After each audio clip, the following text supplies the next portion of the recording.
Saya akan berkahwin dan akan mengadakan walimah dengan bajet kecil saja.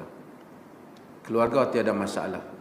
Tapi saya hanya boleh jemput keluarga terdekat dan rakan rapat saja.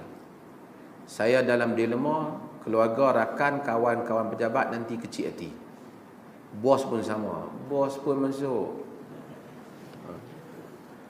Jemput dia, kawan kata memilih tetamu. Tak jemput, bos kata tak hormat dia. Padahal saya ini kenduri kecil kerana enggan berhutang. Adakah tindakan memilih tetamu macam ini dikatakan hadis sejelek-jelek walimah?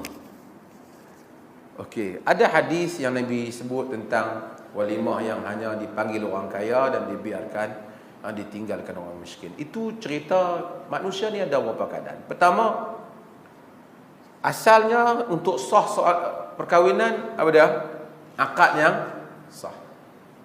Kemudian dari segi majoriti para ulama, kita disunatkan untuk buat walimah. Aulim walau bisyah, kata Nabi. Buatlah apa? Kenuri ya, kita kata kenuri menikah ni walaupun dengan seekor kambing.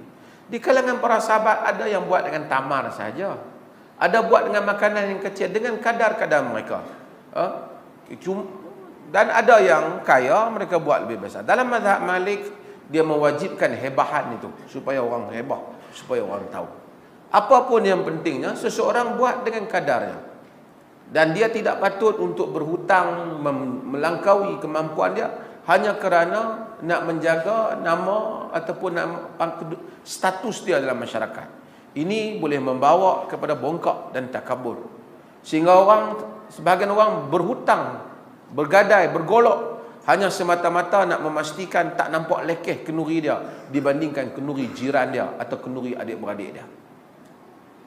Buat dengan kadar yang kita mampu. Boleh bagi makan nasi ya. Boleh bagi makan laksa, makan laksa.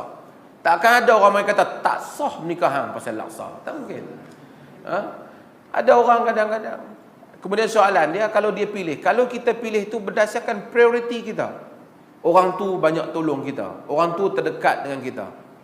Bukan kerana latar kekayaan dia. Orang ni adik-beradik yang rapat. Kita tahu keperluan dia dengan hidup kita dan jasa dia dengan kita. Itu tidak termasuk di dalam meninggalkan orang miskin dan menjemput orang kaya. Kita bukan kita yang tahu asas apa kita pilih dia. Ada dua orang kawan. Satu orang kita jemput main rumah kita, seorang kita tak jemput. Seorang yang tak jemput tu miskin, yang kita jemput tu kaya. Orang kata hang pilih orang, tapi tak. Yang dia ni kebetulan kaya, tapi dia ni memang rapat dengan aku. Dan dia ni pun bagus orang dia. Aku suka bersembang dengan dia. Seorang lagi ni kalau bersembang dia merepet, aku malas. Bukan kerana dia miskin. So kita lebih tahu kenapa. Ini masing-masing mengetahui keadaan diri mereka.